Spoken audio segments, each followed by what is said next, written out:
Most people assume that once a household earns around $140,000 a year, money stress should be gone. At that level, bills should feel manageable, and saving should happen almost automatically. Yet some of my friends live at exactly that income and still check their bank balance before filling up gas, carry a credit card balance, and feel uneasy about one unexpected expense. The income went up, but the pressure never left. That gap between income and security is not a discipline problem. It's a structural pattern known as the two-income trap. Once both incomes are treated as permanent fixed costs, quietly resize themselves. Housing, childcare, transportation, and insurance expand until both paychecks are fully committed. I'm Alex. Today we'll follow how this system formed, why the second income rarely creates safety, and how households earning more than ever ended up with less margin than families decades ago. Take one couple I know. She's a registered nurse earning $78,000 a year. He works in logistics, making $64,000. Together, they bring in about $142,000, and somehow they still don't feel financially secure. The broken math of two incomes. The math looks simple at first. One person earning $78,000 and another earning $64,000 should create comfort. Together, $142,000 a year sounds like a level where money problems fade. That assumption drives real choices. With both incomes counted, the bank approves a larger mortgage. The monthly payment fits the spreadsheet so the house feels reasonable. It's not extravagant. It's just what families at this income are expected to live in. Then the logistics add up. 2 jobs mean 2 commutes, 2 cars, 2 insurance policies. Maintenance, fuel, and repairs now run in parallel. None of it feels optional. Time starts costing money, too. Long shifts at the hospital. Late evenings in logistics. Cooking turns into takeout. Cleaning becomes a weekend service.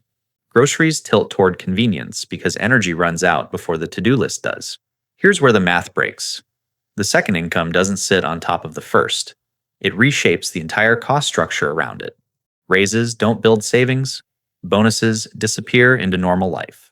From the outside, $142,000 looks like plenty. From the inside, it often feels tight. Not because the income is small, but because every dollar is already assigned. The addition made sense on paper. In practice, it rewrote the equation. Naming the two-income trap. There is a name for what's happening here, and most households don't hear it until they're already living it. It's called the two-income trap. The term comes from research led by Elizabeth Warren back when she was studying why middle-class families were filing for bankruptcy at unexpected rates. After examining thousands of cases, a clear pattern emerged. Households with 2 full-time earners were not safer. In many cases, they were more vulnerable. That sounds backward, so it's easy to dismiss. More income should mean less risk. But risk doesn't come from income alone. It comes from how much flexibility is left after fixed costs are locked in. In a one-income household, the second adult represents unused capacity. If something goes wrong, that income can be activated. In a two-income household, that option is already spent. You can see this in everyday decisions. Mortgages approved only because both salaries count. Childcare arranged on the assumption that both parents will work continuously. Health insurance tied to one specific job. Retirement contributions calibrated to today's cash flow, not tomorrow's uncertainty. Everything works smoothly as long as nothing changes. But the moment one income pauses even briefly, the structure tightens fast. Bills don't scale down, obligations don't wait. That's the trap. Not low pay, not bad behavior. Just a system that commits every resource at once, leaving nothing in reserve when life does what life always does. When the numbers turn against you, what made researchers pause wasn't theory. It was outcomes. When bankruptcy filings were analyzed, households with 2 full-time earners showed up more often than households with 1. These weren't families chasing luxury. Most had steady jobs, health insurance, and normal middle-class routines right up until the collapse. The trigger was rarely dramatic. A layoff that lasted a few extra months, a medical issue that reduced hours, a child who suddenly needed more care. One income paused, and the financial structure immediately tightened. The problem wasn't spending. It was timing. Mortgages don't pause when a paycheck does. Childcare contracts still bill monthly. Insurance premiums still draft. Car loans still clear. This is where high income becomes misleading. Many of these households earned above average in the years before bankruptcy. On paper, they looked stable. In practice, they were operating with no tolerance for interruption. You can hear it in how people describe the moment things tipped. We were fine until that happened. The event matters less than the lack of buffer beneath it. A system built on two required incomes works perfectly, only under perfect conditions. But life doesn't run on perfect conditions. It runs on variability. When every fixed cost depends on both paychecks arriving on schedule, even a small disruption creates outsized damage. That's why the failures looked sudden. They weren't. The weakness was already there. It just hadn't been tested yet. What one income used to buy. To see how fragile today's setup is, it helps to look at how households were built before two incomes became standard. In the 1970s, most middle-class families ran on one primary paycheck. Typically, the father worked full-time. The mother managed the household. That single income wasn't large, but it covered the basics without strain. Housing took about 25% of income, not 40 or 50. A median earner could afford a median-priced home without stretching every dollar. Public schools were reasonably funded regardless of zip code. Healthcare was simpler and far cheaper. But the most important difference wasn't lifestyle. It was structure. Expenses were sized to one income, not two. That meant there was unused capacity built into the system. If the breadwinner lost a job or got sick, the stay-at-home parent could enter the workforce. Not instantly, not comfortably. But the option existed. That option acted like insurance. It didn't show up as savings, but it absorbed shocks. Families could wobble without collapsing. Cars were modest, vacations were rare, homes were smaller. Yet the system had slack. Bills didn't assume perfection. Life didn't have to run smoothly every month for things to work. Compare that to today. Most households start at full output. Both incomes are committed before the year begins. The backup plan isn't waiting in reserve. It's already in use. That single structural change explains why earning more now feels harder than earning less once did. When the backup plan became mandatory, the shift didn't happen because families suddenly wanted more. It happened because the system adjusted to two incomes and never adjusted back. As more married women entered the workforce, households gained a second paycheck. At first, it functioned as extra capacity. Faster savings, less pressure, some margin. But markets respond quickly to available money. Housing changed first. When buyers showed up with two incomes, prices didn't stay anchored to one. Sellers priced homes based on what couples could stretch to afford. Over time, qualifying for a decent house meant both salaries had to count. That logic spread everywhere. Childcare became a fixed bill because both parents worked. Commutes doubled. Health insurance tied itself to specific employers. School quality became inseparable from housing costs. But change wasn't behavior, it was default settings. Today, in most households with children, both parents work full-time, not to get ahead, but to hold position. The second income no longer creates optionality. It covers baseline expenses that didn't exist in the same way before. This is the quiet turning point. The emergency lever gets pulled and left down permanently. There's nothing left to activate when something goes wrong. From the outside, this looks like progress. Higher participation, higher household income, more activity. From the inside, it feels tighter. Every month assumes continuity. Every bill assumes both paychecks. The moment the backup plan becomes mandatory, flexibility disappears. And once flexibility is gone, even small disruptions start to feel dangerous. Cost growth ate the second income. Household income did rise over time, but the costs that matter rose faster. Look at housing first. In the early 1970s, a median home cost roughly 2 times a median income. Adjusted for inflation, that same home now costs more than $400,000. The price didn't double because homes improved. It doubled because buyers brought more money. Healthcare followed the same path. Per household healthcare spending is now several times higher than it was decades ago, even after adjusting for inflation. Insurance premiums, deductibles, and out-of-pocket costs expanded quietly, then became unavoidable. Childcare barely registered as a major expense in the one-income era. Today, full-time daycare commonly costs $12,000 to $15,000 per child each year. In higher-cost areas, it can reach $20,000 to $30,000. That's not lifestyle inflation. That's access inflation. Education costs surged too. College tuition has risen far faster than wages since the 1980s. Families now save years in advance or take on debt just to keep options open. Here's the pattern. Every major category that defines middle-class life inflated faster than paychecks. Wages crept. Fixed costs exploded.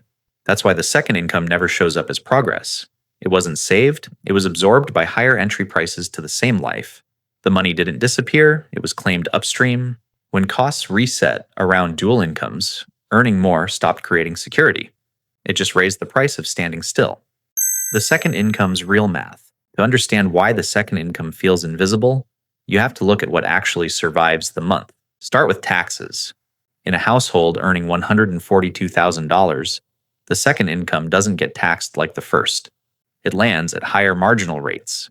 Federal state payroll. 30% can disappear before the money ever hits checking. Then come the costs that only exist because both adults work. Childcare is the obvious one. $12,000 to $15,000 a year for one child is common. 2 children can double that. The second income is already shrinking fast. Add commuting. 2 jobs usually mean 2 vehicles. Gas insurance, maintenance, depreciation. Parking if you work in a city. That can quietly consume another $6,000 to $8,000 a year. Now factor in exhaustion. Long shifts and long commutes change behavior. Cooking gives way to delivery. Cleaning becomes a service. Repairs get outsourced. These aren't indulgences, they're survival spending. When you add it all together, the math gets uncomfortable. A salary that looks like $50,000 or $60,000 on paper can contribute only a few $1,000s of net benefit, sometimes less. Someone is working full-time, giving up time and energy, and the household barely moves forward. The income didn't vanish. It was claimed step by step. That's why the second income doesn't feel like progress. It isn't additive, it's compensatory. The one income foundation. The exit from this trap doesn't start with earning more. It starts with changing what your life depends on. A one income foundation means your fixed costs can be covered by a single paycheck. Housing insurance, basic transportation, food. Nothing optimized, nothing flashy, just stable. That doesn't require one partner to quit working. It changes how decisions are made. The mortgage is sized to one income, not both. Car payments are optional, not assumed. Monthly obligations are set low enough that a pause doesn't trigger panic. When households do this, the second income changes role. It stops propping up survival and starts creating options. Emergency savings grows faster. Retirement contributions become consistent.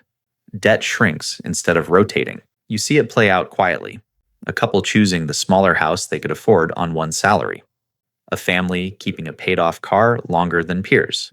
A parent stepping back from a high-pressure role without risking the roof over their head. The short-term trade-off is visible. Fewer upgrades, less external validation, a lifestyle that looks modest compared to households earning the same combined income. But the payoff compounds. Within a few years, flexibility returns. A job loss becomes inconvenient instead of catastrophic. A health issue becomes manageable. Time becomes a choice again. Wealth isn't built by running at maximum income. It's built by preserving room to move. When your life can function on one income, money stops controlling your decisions and starts supporting them. What flexibility actually buys you. When margin comes back, the change isn't loud, it's practical. Households that regain flexibility don't suddenly feel rich. They feel calm. Decisions stop being rushed. Conversations stop being urgent. Money becomes less reactive. You see it in small moments. A job offer that pays a little less but offers better hours is no longer dismissed immediately. A health issue doesn't force panic decisions. A parent needing help doesn't turn into a financial emergency. This is where the payoff shows up, not as lifestyle upgrades, but as optionality. Over time, something else happens. Investments start carrying weight. Emergency funds stop getting drained. Retirement accounts grow steadily instead of sporadically. The household stops relying entirely on next month's paycheck to feel okay. That's the part most people underestimate. Flexibility compounds the same way money does. Each year with lower dependency reduces risk in the next. Each dollar not committed to survival buys future choice. Contrast that with households running at full capacity. They earn well, but every decision is constrained. They can't slow down. They can't pivot. They can't absorb change without consequences. True financial strength doesn't show up in income statements. It shows up in how many directions you can move when life shifts. When a household can absorb disruption without collapsing, money stops being a source of stress and starts acting like insulation. Not flashy, just quietly effective. Key takeaways. The strain many dual-income households feel isn't caused by low pay or poor decisions. It's caused by structure. When fixed costs are built to require two paychecks, income stops creating security and starts creating dependence. What looks like progress often masks fragility. Higher earnings raise the baseline cost of living instead of restoring breathing room. The second income doesn't stack on top of the first. It reshapes everything underneath it. The real dividing line isn't how much a household earns, it's whether it has flexibility. Households with margin can absorb job loss health issues and life changes without spiraling. Households without it appear stable until they aren't. Durable financial strength comes from lowering dependency, not maximizing income. When life can run on one paycheck, every additional dollar buys options instead of survival. That's the quiet advantage most people miss. Less impressive on the surface, far more resilient underneath.